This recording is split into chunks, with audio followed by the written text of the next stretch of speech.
Hello, everybody. I'm Melissa, and welcome back to Book Bar, and welcome to the final version of my top 10 favorites from each subgenre of romance. Today is the contemporary.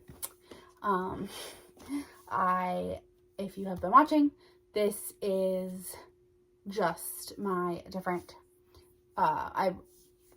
this is me talking about my favorites of each different of the four main subgenres of romance, dark, historical, fantasy, and contemporary. And so I am going to be doing my contemporary. These books are obviously just up until December 11th, so there could end up being more that make the list that end up on my top favorites of the year. I'm not filming that until after I've completely finished reading in the year of 2022. But for now, I obviously want to get some of these out. I don't want it to all just be end of year content at the beginning of next year. So I do want some of it to be at the end of this year. So I am filming this a little bit early. And these top 10 are strictly statistics based. So they are my 10 favorites based off of a spreadsheet that I have that ranks books in a numerical order of 50. And there's different categories and criteria, and so these are the 10 that are there. And then my favorites overall of the year are going to be just books that I still think about to this day. Some of them might not be romances, some of them are, but I don't have a way to compare, and I don't have 10 favorites that aren't romances, I don't think. So we're not going to do that. But yes, we're going to go ahead and just start in on my 10 favorites of the year for contemporary romance. Starting with number 10. The Rivalry by Nikki Sloan is Kayla and Jay. This is a friends-ish to lovers sports romance. It is a rivalry, school rivalry. I believe she goes to Ohio State and he goes to Michigan, which is a real in-life rivalry that is huge. And she doesn't want to be with him because of the rivalry, and she thinks that her family would hate him. But that is not the case. And, love is going to conquer all. But it was so fun, and it's just a great sports romance that I just absolutely loved and adored. And yes, of course, all of these are 5 stars. Then we have The Words by Ashley Jade. This is a rockstar romance, which I'm not a huge rockstar romance fan, but I absolutely loved this one. Basically, this is Phoenix and Lennon, and they are friends when they are in high school. She helps him because she realizes that he is dyslexic, and she helps him tutor him, and he kind of helps her because she's teased by the bullies at school because she is a heavier girl. And then he does something that makes her absolutely hate him. He does something that breaks her heart and is just very shady and sad. And so she's like, nope, I hate this guy. Well, now it's a couple years later, and he is a famous rock star, and he has been dealing with a lot of grief and things, and has just been in a downward spiral where everyone is afraid he's going to kill himself because of how he is and all of the things that have happened. And so he ends up, so his manager is like, I need someone that's going to be his companion, that is not going to sleep with him, not going to do what he wants, going to tell him no. And his bandmate, who was his friend in high school, is like, I know the perfect person. So they call on Lennon, and Lennon ends up going on tour with them. And she needs to, because she needs the money, because her dad is suffering from Alzheimer's or dementia. And it is beautiful. It is a long, long, long book, but it is just beautiful and fantastic, and I adore it so much. My heart hurts thinking about this book sometimes. So, yes. Then at number 8 is Real by Kennedy Ryan. This is not the first time this author will show up on this list. But Kennedy Ryan writes emotional romances, but she does it in a way that still is gripping and beautiful, and you absolutely are invested in the romance. This is Neva, I believe is her name. I have to go back and find. I forget names very fast. Neva and Cannon. And Neva is a Broadway star, and she's not really necessarily a star, but she is on Broadway. And Cannon goes and watches her show, and he's like, I need her to be in my movie. So he needs her to be in his biopic that he's going to be filming, and he moves her to LA. And of course, there's that forbidden romance aspect of they're not supposed to be together because they are filming a movie together. And of course, they cannot stay away. And Neva is dealing with a chronic illness, and it is just so beautiful and gut-wrenching. And I just absolutely adored this book, and I ate it up. I read it for a vlog where I was reading booktuber favorites, and this was one that Bree from In Love and Words suggested. So I will link the vlog up here. It was fantastic. I adored it. Then number 7, wow, is The Varsity Dad Dilemma by Lex Martin. This is Gabby and Ryder. It is a sports romance. It is hate-ish to love. Second chance, kind of. And yes, so basically, Gabby lives across the street from the football team, and one of the people is a writer, and they had a little bit of a thing in freshman year, and then something happened, and he like cut her off completely and stopped talking to her, so she can't stand him. Well, one day, there's a party going on, and she goes across the street because she's like, you guys need to stop. Like, people do have like lives outside of just partying, and there is a baby left on the doorstep. Well, her brother ends up living at the house too, and nobody knows who the father is. So they were all just like, well, just put her in the foster system. And Gabby's like, no, I grew up in the foster system. Like, we're not doing this. And I will, telling her brother, like, this could be yours. Like, so she agrees to help out because if it is her brother's, she wants to be there. I will not say who the father of the baby is, but it is just absolutely adorable. And it's so fun. And Gabby and Red are coming together. I adored it so, so much. Then at number 6, wow, this actually might end up being a favorite that is not, I don't have the actual book, but this is Flawless, but Heartless was actually the right one. I did love Flawless too, but Heartless comes in at number 6. Heartless is the second book in the Chestnut Springs. Flawless is the first book. I'll put that one down. But Heartless follows Cade and Willa, and it is a single dad nanny small town romance.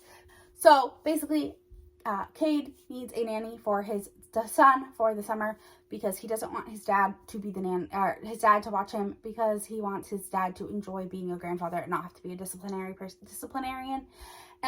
But all these women that are coming by are really just wanting to get in Cade's pants, and because they know he's the hot single dad. And so he's like, no, I don't want this. And so Summer, who was in Flawless, she goes, I know the perfect person. And so she enlists her best friend, Willa, to come and interview for the position.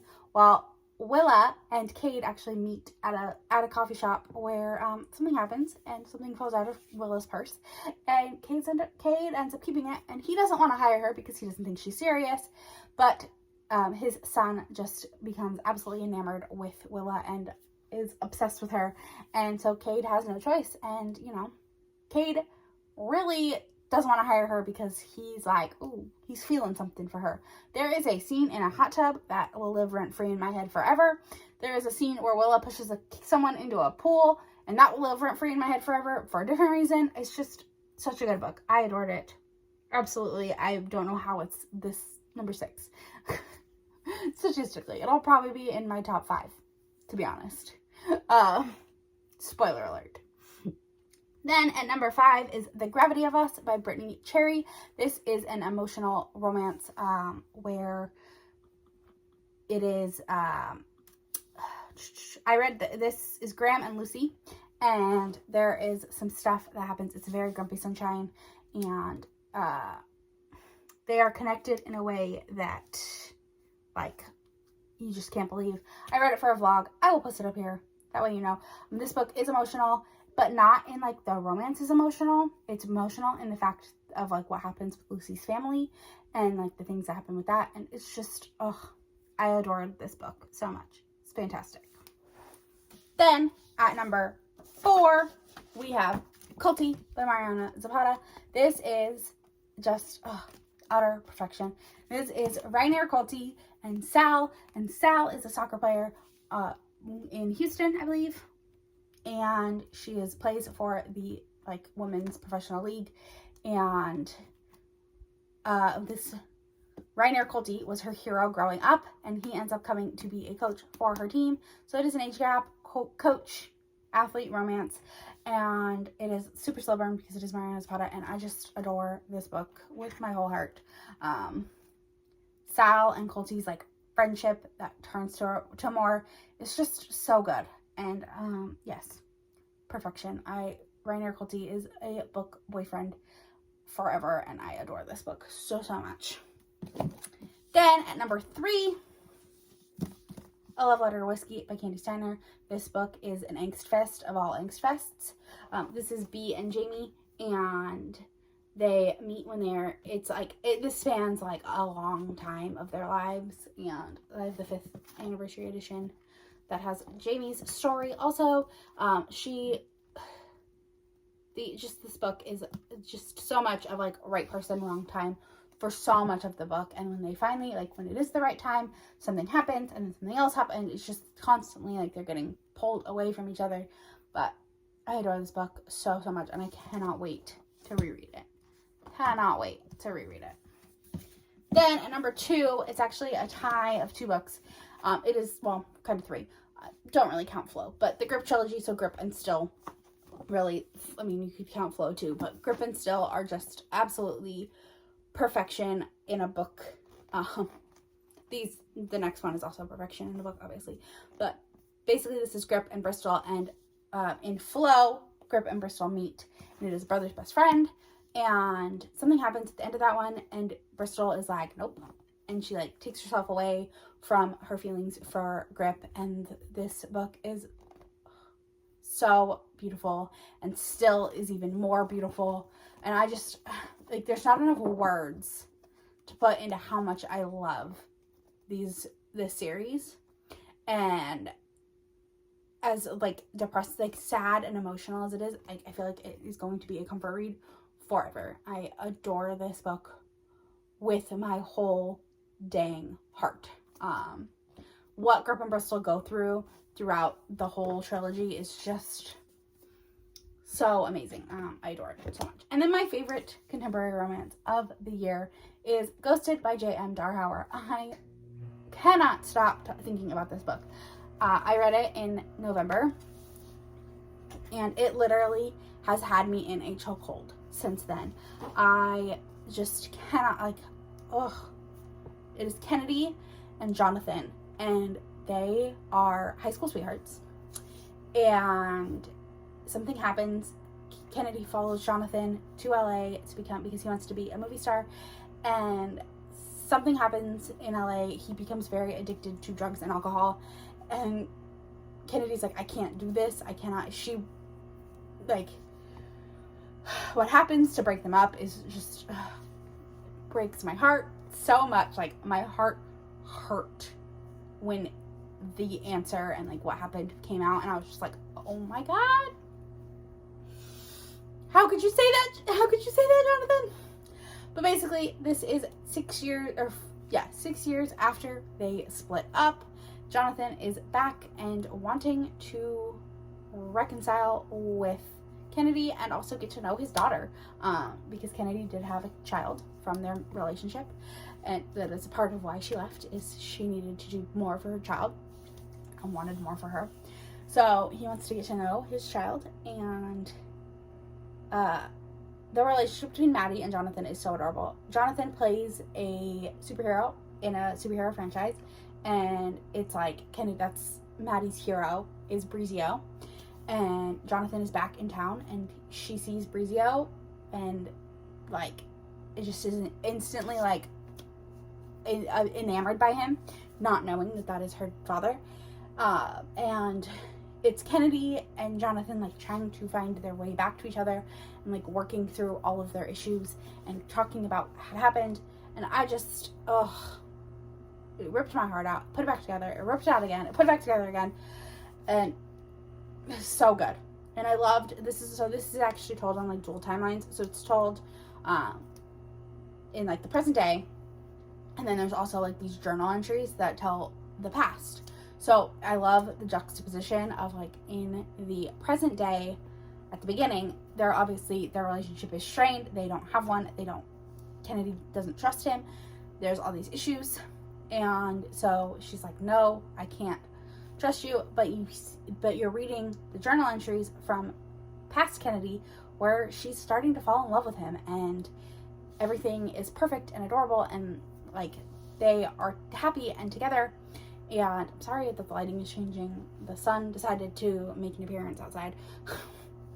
And then as the story goes on and they start to get closer and like start to rebuild their relationship in the present day, it shows what happened in the past to get them to where they were at the beginning of the story. And it's just, I adore this book so much. Like, I need everyone to read it. I don't know anyone else that has read it other than Nikki and Bookland, and it's my absolute favorite book. I think it might be my favorite book ever. It might have taken over Birthday Girl spot. I just adore it so much. But yeah, if you made it to the end of, those are my top 10 contemporary romances. I could talk about them forever. If you made it to the end of this video, leave me a heart, any color heart, because contemporary, like, fun romances. Although some of these aren't very lighthearted. But leave me a heart. And don't forget to like, comment, subscribe, all the fun stuff. It really helps me out. I'll talk to you on the next one.